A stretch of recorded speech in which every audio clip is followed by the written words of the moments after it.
자, 오늘 말씀의 제목은 내면적 혼란과 영적 위기라는 제목을 가지고 함께 말씀을 나누도록 하겠습니다.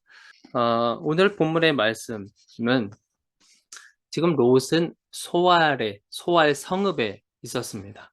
그런데 소알 성읍에 거주하는 것을 이제 두려워하게 됐어요. 자, 23절 말씀 한번 보세요.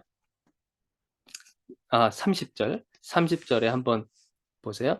롯이 소알에 거주하기를 두려워하여 그렇게 기록되어 있습니다. 이 소알이라고 하는 곳이 어떤 곳이에요? 이 소알이라고 하는 곳은 작은 성읍인데 하나님께서 천사들을 통해 소돔과 고모라 땅을 멸망시키겠다고 하셨을 때 이 롯을 천사들이 롯에게 말했죠. 너는 뒤로 돌아보지 말고 들에서도 머물지 말고 저 산으로 올라가라 라고 이야기를 했었습니다.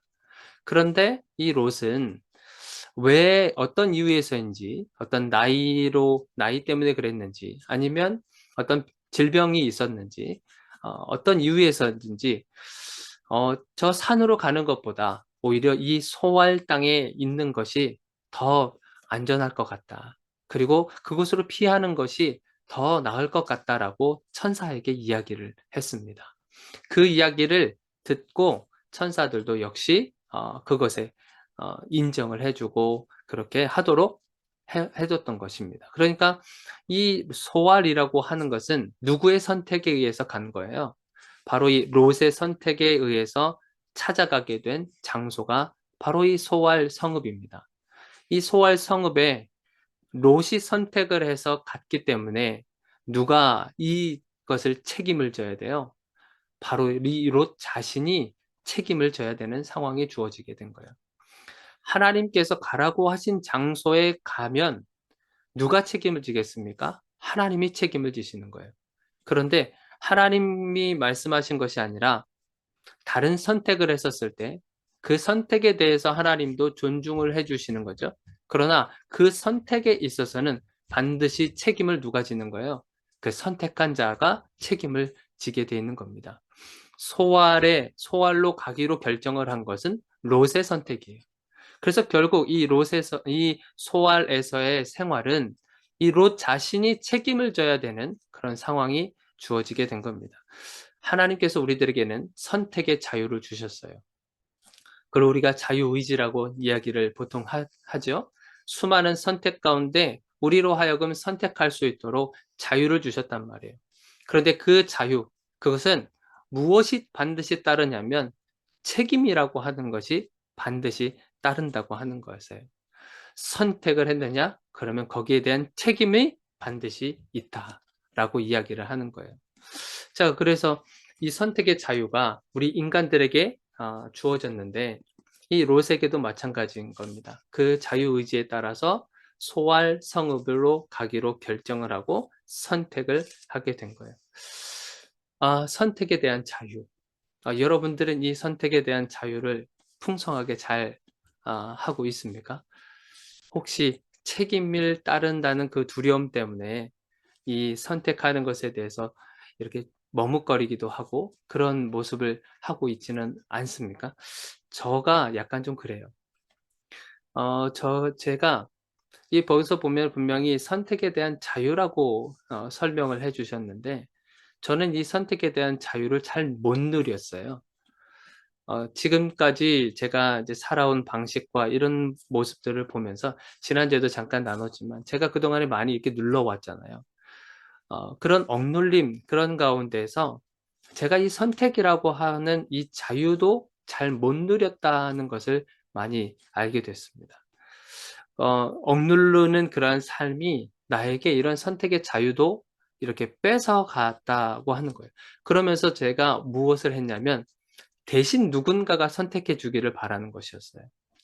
내 삶을 내가 주도적으로 살아가는 것이 아니고 내가 아닌 다른 3자가 선택을 하게 하고 다른 3자가 이야기를 해주는 것을 어떤 하나의 제가 선택하는 방법으로 취해서 제가 주도적으로 하는 것이 아니라 다른 누군가를 통해서 선택을 해왔던 것을 제가 깨닫게 된 거죠.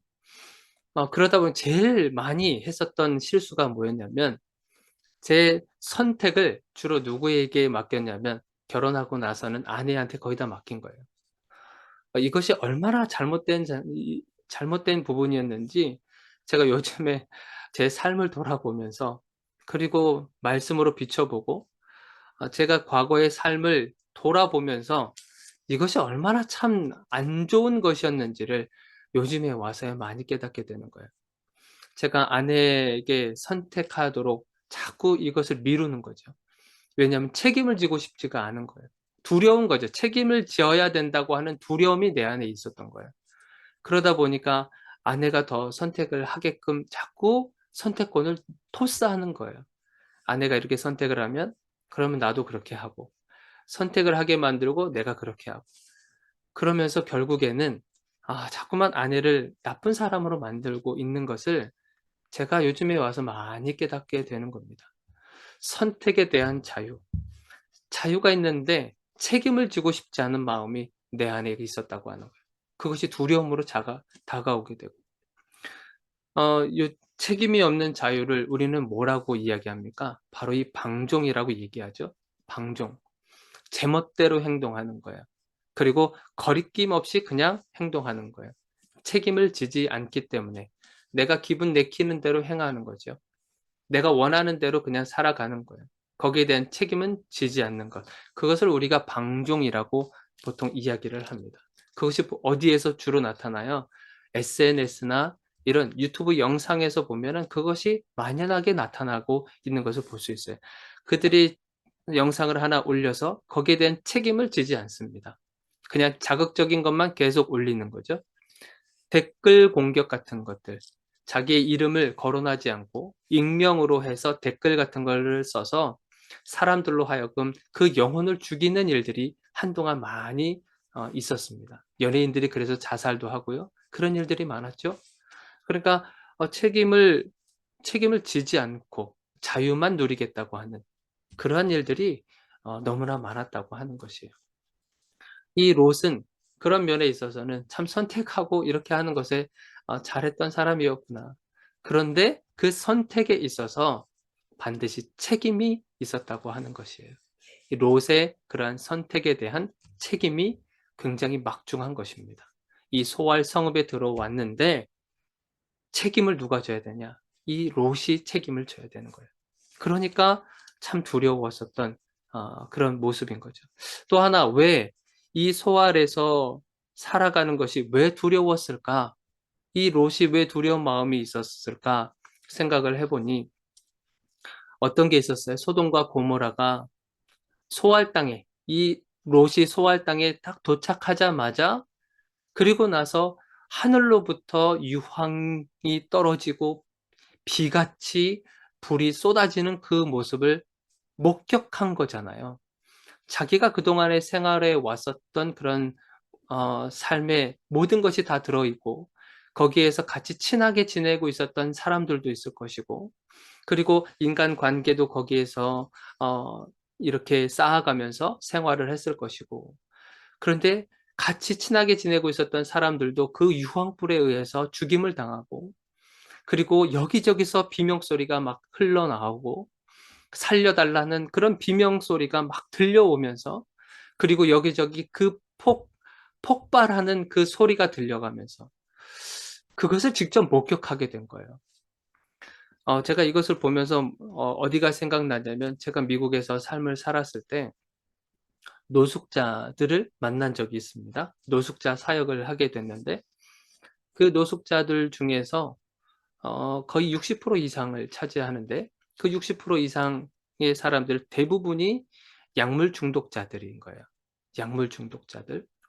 그런데 그 사람들의 전직이 무엇이었냐면 참전 용사들이었어요. 참전 용사들. 전쟁에 참여해서 총을 직접 쏘면서 사람을 죽이기도 하고 포탄을 던지고 그리고 사람이 죽어가는 것을 직접 목격하고 이제 그런 것에 상처가 그리고 트라우마가 생긴 그 사람들이 대부분 노숙자로 변해버린 거예요. 그 원인이 뭐냐면 그 충격받았었던 그 사건에 대해서 충분한 어떤 상담이 이루어진다든지 아니면 충분한 시간을 가지고 해결을 한다든지 하는 그러한 시간들이 없었던 거예요. 그러다 보니 그 충격을 가지고 계속 살아가다 보니 환상을 보게 되고 그렇게 약물에 취하게 되고 그러한 사람들이 결국 노숙자로 변해버린 그 모습을 보게 된 거예요. 그러니까 이 롯 역시도 그 소돔과 고모라가 멸망되어지는 그 상황을 보면서 엄청난 충격을 받았을 것이에요. 예, 추측을 하는 거지만 굉장한 충격이 있었을 것이다.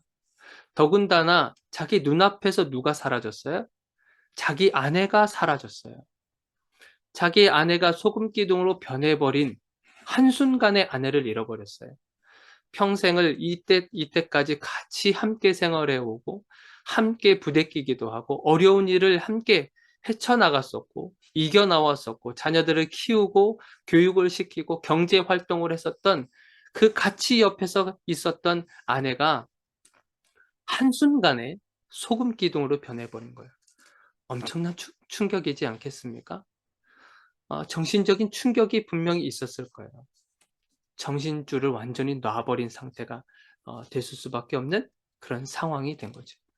그러니까 그러한 충격이 있었을 때 이 롯이 충분하게 자신 스스로 이것을 정리하고 해결해 나가고 할 수 있는 그 시간적인 여유가 하나도 없었다고 하는 거예요.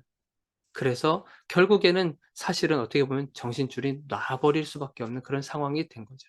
그래서 이 소활 땅에 자기가 책임도 져야 되지, 정신적으로도 혼미하지, 이런 상황에 두려움이 찾아오는 건 당연하지 않겠습니까? 내가 책임져야만 하는 상황. 그러나 온전치 못한 나의 내면적인 모습들, 정신적인 상황들. 그러니 이 소활 땅에서 어떻게 살아갈 수 있겠습니까? 그래서 결국에는 이 롯이 처음에 천사가 말해줬었던 그 산으로 올라가게 되는 거죠. 여기서 참 안타까운 것이 뭐냐면 이 상황에서 삼촌이었던 아브라함에게 갔었으면 어땠을까? 그랬으면 조금 더 나은 그런 삶을 살지 않았을까? 지금처럼 이런 모습이 아니라 좀 더 다른 모습으로 믿음의 조상이잖아요, 자기 삼촌이. 그러면 그 삼촌에게 갔었으면 어떠한 삶이 이 롯에게 펼쳐졌을까? 이것이 참 안타까우면서도 참 궁금한 이야기가 되더라고요. 자, 결국에는 이러한 충격에 임해서 이 롯과 두 딸이요, 분별력을 상실해 버립니다. 이 분별력을 상실하는데 우리 31절 한번 32절 한번 볼게요.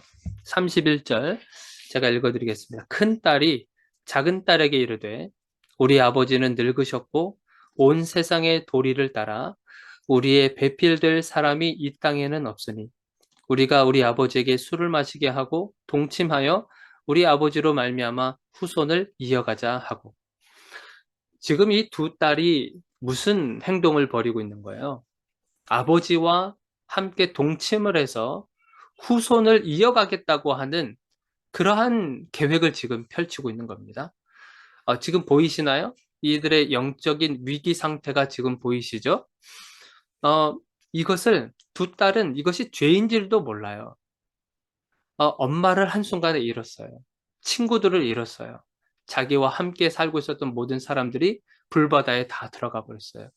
충격이 굉장히 큰 상태에서 이런 분별력이 사라지는 것은 정말 당연한 일이라고 생각이 들어요. 이런 영적인 위기, 이 두 딸에게만 있었겠어요? 이 롯에게도 동일합니다. 이 롯은 아예 그것을 깨닫지도 못해요. 33절 보세요. 33절 하반절 마지막 부분에 보니까 그 아버지는 그 딸이 눕고 일어나는 것을 깨닫지 못하였더라. 그리고 35절도 보세요. 자, 이번엔 둘째 딸인데 아버지는 그 딸이 눕고 일어나는 것을 깨닫지 못하였더라. 롯은 지금 두 딸이 큰 딸이 들어오고 작은 딸이 들어오고 했는데도 지금 깨닫지 못하고 있는 상황인 거예요. 그만큼 술에 취해서 그 술을 어디에서 이렇게 얻어왔는지는 모르겠지만 정말 정신을 잃을 만큼의 술을 마시고 그랬다고 하는데 어떤 육신적으로 보면 뭐 그렇게 판단력이 흐려지는 것은 이해가 되지만 육신적으로의 그런 판단력뿐만 아니라 지금 영적인 그런 위기가 영적인 판단력이 완전히 무너져 버린 것을 우리가 알 수 있어요. 어 충격적인 사건. 이런 충격적인 사건을요. 어떤 그냥 충분하게 정리하지 않으면 이것이 영적으로 어떤 위기가 찾아올 수도 있다고 하는 사실을 우리가 깊이 깨달아야 됩니다. 어떤 여기서 충격적인 사건이라고 한다면 우리가 어떤 고통의 순간들이 있잖아요. 믿음을 가지고 살아가는 가운데에서 우리가 고통을 느끼는 순간들이 있어요. 그리고 어려움이 닥치는 순간이 있단 말이에요. 항상 행복만 있고 항상 구름 위로만 다니는 것이 아니라 우리의 삶의 여정 속에서 그런 어려움들이 있고요. 그리고 괴로움들이 분명히 있습니다. 여러분 자녀 양육할 때 참 힘들고 어렵잖아요. 그런 부분들도 있어요. 이런 감정적인 요소들, 이런 것이 어떤 충격적인 사건들로 우리가 말을 할 수 있어요. 그래서 하나님 앞에서요. 이러한 상황들, 이러한 현실들, 이런 것을 정말 직면하고 하나님 앞에서 충분한 정리 시간을 가져야 우리에게 영적 위기가 찾아오지 않는다고 하는 사실이에요. 그런데 우리는 실수하고 있는 것이 있습니다. 뭐냐면 이런 것을 다 배제시키는 거예요. 다 눌러버리고요. 다 무시해버리는 겁니다. 우리의 감정과 우리의 어려움과 우리의 생각과 마음 이런 것을 다 무시해버리는 겁니다. 무엇으로 무시하는지 아세요? 신앙이라고 하는 이름을 가지고 무시하는 겁니다. 우리는 이렇게 억누르면서 애써서 억누르면서 버텨나가고 있는 성도들을 보면서 우리가 뭐라고 평가를 해요? 참 저 사람 믿음이 좋구나. 저 어려운 가운데서도 저렇게 어 성숙한 그리스도인의 모습을 가지고 살아가고 있구나 하면서 평가를 그렇게 내리는 거예요. 신앙이라는 이름을 가지고 그 애써서 누르고 있는 그 모습을 보면서 감정적인 것을 완전히 다 무시해 버린 채 그렇게 신앙이라는 것을 가지고 덮어버리면 마치 그것이 성숙한 것처럼 성숙한 그리스도인의 모습처럼 그렇게 보고 판단한다는 거예요. 사실은 어떤 거예요? 그 속에서는요. 병들고 있어요. 애써서 나는 아니야. 나는 성숙한 그리스도인이니까 이걸 다 참아낼 수 있어. 하면서 그것이 영적인 위기인지도 모르고 그렇게 살아가고 있는 크리스찬인들이 많다고 하는 거예요. 제가 오늘 이 말씀을 묵상하면서 우리 사랑이와 희락이는 제가 오전 8시에 예배를 드리는데 아이들한테 제가 사과를 했습니다. 용서를 구했어요. 아, 너희들이 살아오면서 그리고 미국에서라든지 아니면 어떤 관계 속에서 힘들고 어려운 것을 나에게 이야기를 했을 때 내가 그것을 충분하게 수용하지 못했다. 그냥 내가 살아온 방식은 억누르는 삶이어서 그 감정들도 다 억누르고 그거 믿음으로 이겨낼 수 있는 거 아니야. 그거 참아낼 수 있는 거 아니냐. 인내할 수 있는 거잖아. 그런데 뭐가 그렇게 힘든 거야? 하면서 내가 너희들의 감정과 생각을 너무나 짓밟았다고 하면서 제가 아이들한테 음, 용서를 구했어요. 음, 특히 이제 희락이 같은 경우에 그랬죠. 그러면서 저는 이제 그런 거죠. 영적으로 신앙적으로 올바로 서 있고 나는 거룩한 사람이라고 이제 착각을 한 거예요. 정말 병들고 있었던 거죠, 제가. 그런데도 이제 그것을 신앙이라고 하는 그 이름을 가지고 우리 아이들에게 그렇게 폭력을 행했던 거예요. 그것이 너무나 미안한 거죠. 그래서 우리 사랑이랑 희락이한테 내가 사실은 이랬다. 그래서 너희들한테 너무나 미안하고 앞으로 너희들의 감정과 생각을 내가 충분히 수용을 하도록 노력을 하겠다. 그리고 나 역시도 그리고 너희들도 그런 감정과 생각과 이런 것을 충분하게 이렇게 표출하도록 해라. 어 그것이 서로 받아들여지고 또 표현도 하고 하는 그것이 얼마나 건강한 가정인지 그것을 아빠가 이제서야 깨닫게 됐다라고 하면서 우리 아이들에게 그런 용서를 구했습니다.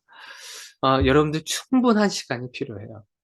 이 충격과 그리고 상처와 이런 것들이 있었을 때 이것을 해결할 수 있는 충분한 하나님 앞에서의 그런 충분한 것들, 그리고 가족과 그런 관계 가운데서 충분한 이 시간들이 주어졌을 때 이것이 정리가 되면서 영적인 위기가 찾아오지 않게 되는 겁니다. 자, 결국에는 그 시간들이 있을 수가 없어서 이 롯과 그리고 두 딸은 이렇게 하나님 앞에서 영적인 위기를 맞으면서 결국에는 이 동침한 그 결과로 어떤 일이 일어났겠어요? 우리 37절을 한번 보세요. 37절. 큰 딸은 아들을 낳아 이름을 모압이라 하였으니 오늘날 모압의 조상이요. 큰 딸은 아버지와 동침을 해서 아들을 낳았는데 모압의 조상을 낳게 됐습니다. 그리고 작은 딸은 38절. 작은 딸도 아들을 낳아 이름을 베남미라 하였으니 오늘날 암몬 자손의 조상이었더라.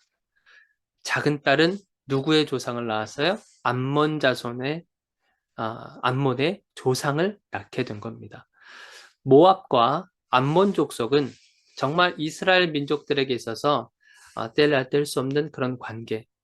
이스라엘 민족이 하나님의 뜻을 펼쳐나가는 데 있어서 항상 방해가 됐었던 민족들, 족속들입니다. 이스라엘 민족을 하나님께로 가지 못하도록 하나님의 그 여정에 있어서 믿음의 여정 속에서 항상 방해꾼으로 등장하는 그들이 바로 이 모압과 암몬 족속들인 것입니다. 결국에는 이 내면적으로 어떤 혼란이 찾아오고 그러므로 인해서 결국 이 결과들이 나타나게 된 거예요. 영적인 위기가 나타나게 된 겁니다. 말씀을 정리하려고 합니다. 여러분들 책임은 우리는요. 선택의 자유가 있습니다. 그 선택의 자유는 반드시 또 책임이 따르게 되는 거죠. 근데 우리가 때로는 그렇죠. 하나님 참 차라리 그냥 하나님이 다 알아서 우리들의 마음도 우리들의 생각도 하나님이 알아서 다 이렇게 조정하셨으면 참 편하겠습니다. 이제 이렇게 불평을 할 때도 있고 그렇단 말이에요. 그런데 여러분 생각해 보세요. 먹는 자유가 없다고 생각해 보세요. 나는 지금 배고픈데 기다려야 돼. 누구의 명령이 떨어질 때까지, 하나님의 명령이 떨어질 때까지. 자, 이제 됐으니까 먹어라. 그 기다려야 되는 거예요. 그리고 간식을 먹는 자유. 우리가 커피를 마시든지 아니면 누군가를 만나든지 할 때마다 하나님 앞에 계속 어, 사인을 구해야 되고 그 허락이 떨어질 때까지 기다려야 돼요. 그런 자유. 잠을 자고 싶은데 잠을 기다려야 되는 자유. 뭐 그런 자유가 만약에 우리들에게 없다면 여러분들 기쁨이 있겠습니까? 우리가 때로는 방종을 할 때가 있는데 하나님께서 우리들에게 주시는 이 자유는 우리들에게 기쁨을 주기 위해서 주시는 자유인 거예요. 그래서 책임이라고 하는 것이 반드시 우리에게 주어진다고 하는 사실입니다. 그래서 여러분들 책임이 있는 자유가 좋으세요? 아니면 자유 자체가 없는 게 좋으세요?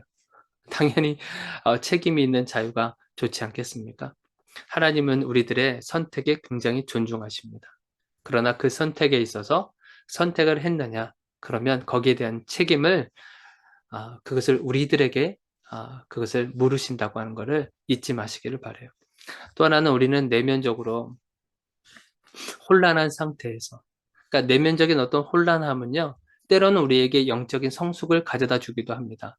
그것은 무엇이 전제가 되냐면 정리가 된 상태에서는 그것이 우리들에게 도움이 되는 거예요. 그러나 정리가 되지 않고 나 스스로도 감정적으로 정서적으로 정리가 되지 않고 그리고 하나님 앞에서도의 어떤 정리가 되지 않는 상태에서는 이 내면적 혼란함은요, 우리들에게 영적 성숙함을 절대 가져다 줄 수 없습니다. 그래서 하나님께 충분히 올려드려야 돼요. 여러분들의 감정과 생각과 모든 것을 충분하게 하나님 앞에 올려드려야 돼요. 언제까지요? 언제까지? 내 마음과 정서가 기분이 안정을 다 찾을 때까지. 이것이 어떤 사람은 뭐 일주일이 걸린 사람이 있고 어떤 사람은 반년이 걸릴 수도 있고 어떤 사람은 길게 1년이 걸릴 수도 있어요. 그러나 이것이 뒤처지는 것이 아닙니다.